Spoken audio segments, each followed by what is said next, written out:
আসসালামু আলাইকুম এভরিওয়ান, কি অবস্থা সবাই? কেমন আছেন সবাই? আশা করি সবাই ভালো আছেন। আলহামদুলিল্লাহ আমি ভালো আছি। খুব মন খারাপ, দেন হচ্ছে স্যাড, সবকিছু নিয়ে হচ্ছে আজকের ভিডিওটি।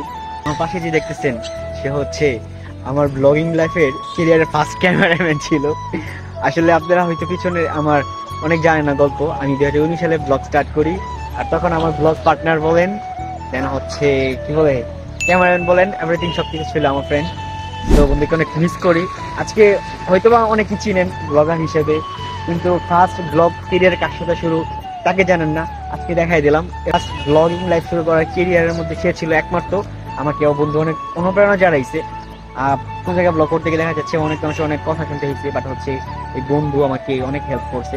আর আমি এখন যে জায়গাটায় দাঁড়িয়ে আছি সেটা হচ্ছে আমার স্মৃতির একটা পাতা।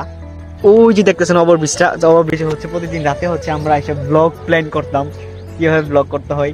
এডিট জানতাম না, ওইরকম ভাবে নর্মাল এডিট করতাম। সাথে বহুত দিন পরে, প্রায় 2-2.5 বছর পরে বন্ধুর সাথে দেখা। তো 2-2.5 বছর ধরে হচ্ছে আমি 3-4 মানে 2 বছর বা কিংবা আর থেকে বেশি হচ্ছে ব্লগ এভাবে কন্টিনিউ করি, কিন্তু বন্ধুর সাথে না। তো ভাবলাম যে আসছি হয়তো বন্ধুর সাথে একটু টাইম দেই, ওনাকে একটা ক্যামেরা আনি। তো বন্ধু বলবে এখন, বন্ধু বলো কি বলবো? তোমার জন্য শুভ কামনা রইল। বহুত দিন পরে আবার ব্লগে না। হ্যাঁ, দুদিন পরে আমার একটা ধরা খাইবার লাগে। লাইফের শুরুতে আনছিলা এটা বাদ খাইছিলাম, তো আজকে বন্ধু বাসটা জেনে কি গেছিল এটা কও। ওইটা না বলি।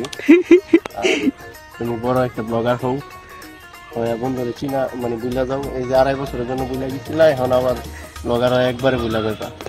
গাইস, একটা মজার বিষয় আপনাদেরকে বলি, সেটা হচ্ছে আমাদের একটা এই বিষয়টা আমাদের সব থেকে স্মরণীয় থাকবে। সেটা হচ্ছে আমরা ব্লগ করতে গেছিলাম ভৈরব মেঘনা ব্রিজে সকাল সকাল। সো আমি, আরিফ আর হচ্ছে একটা কাকা ছিল। তো আমরা 3 জন, আমরা ওইখান থেকে যাওয়ার পরে কাকা আমার সাথে ছিল না। ফার্স্টে আমি, আরিফ বড় ছিল। আরিফ মেবি হয়তো ব্লগটা দেখতেছে, দেখলে আরিফ আমারে কমেন্টে ঝাড়তে পারে। বড় ইউটিউবার হয়ে গেছে। হ্যাঁ, আরিফে এখন গেমার, দেন হচ্ছে ভালো সৎ ব্যবসায়ী। তাও আমরা ভৈরব থেকে আমরা প্ল্যান করি যে হচ্ছে আমরা যাবো হচ্ছে ঢাকায়। ট্রেনে উঠি, ট্রেনের ছাদে যাওয়ার পর ওদেরকে বলছিলাম যে হচ্ছে যে তোরা একদিন আসবে। আমার বন্ধুটা হামাগোপা, তো আমার বন্ধু এভাবেই দাঁড়িয়ে আছে। আমরা এক একজন এক একের মতো গাইড করতেছি। আমি শিশু করতেছিলাম, আমার বন্ধুকে তো পুলিশে ধরছে টঙ্গী এয়ারপোর্ট নাম মানে স্টেশন নামার পরে। টিকিট কই আমি জানি না, আমার বন্ধু আমরা দেখাই দিয়েছে। এরকম একটা সিচুয়েশনের মধ্যে পড়ছিলাম। তো 300 টাকা চুনা খাইতে হয়েছিল আমাদের তখন। তারপর আমরা ঢাকায় কি করবো না করবো জানি না, ওইরকম প্ল্যাটফর্মে শুয়ে ঘুমাইছিলাম। কথাটা মনে আছে? তোর সাথে যতবারই ব্লগ করছি ততবারই আমি শুনে খাইছি। গাইজ, ওদের থেকে চুনাতে বেশি আমি খেয়েছিলাম, এটা তো মানতে হবে। আর এটা হচ্ছে গাইজ মেদিখানা রেল স্টেশন। এখানে আমাদের অনেক স্মৃতি, অনেক কিছু জমা আছে। স্টোরি আপনাদের কাছে হচ্ছে শেয়ার করলাম, ছোটখাটো একটা স্টোরি ছিল এটা।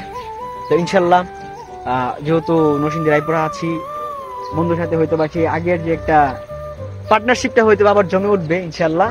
জমাবো আমরা যদি নরসিংদী থাকা হয় 1-1.5 সপ্তাহ, তাহলে ইনশাল্লাহ রায়পুরা আশেপাশে অনেক জায়গাগুলো, যেহেতু আগে যে জায়গাগুলো ব্লগ করছিলাম সেই জায়গাগুলো ব্লগগুলো হচ্ছে আপনার সুন্দর করে আবার দেখবেন। তো আজকে এটাই হচ্ছে, এখান থেকে বিদায় নিতে হবে, কারণ এটা সুন্দর একটা বন্ধুকে নিয়েছি। স্মৃতি যেহেতু আসছি, ব্লগ করা ছাড়া হচ্ছে বন্ধুকে একটু টাইম দিয়ে বন্ধুর সাথে আড্ডা দিই, তারপর আপনাদের সামনে হচ্ছে কথা হবে। আবার ব্লগে তো অবশ্যই একটা ব্লগে আসবে বন্ধু, আবার আসবে না? অবশ্যই। বাস খাইতে রেডি তো? তাহলে বাস খাইতে রেডি আছো?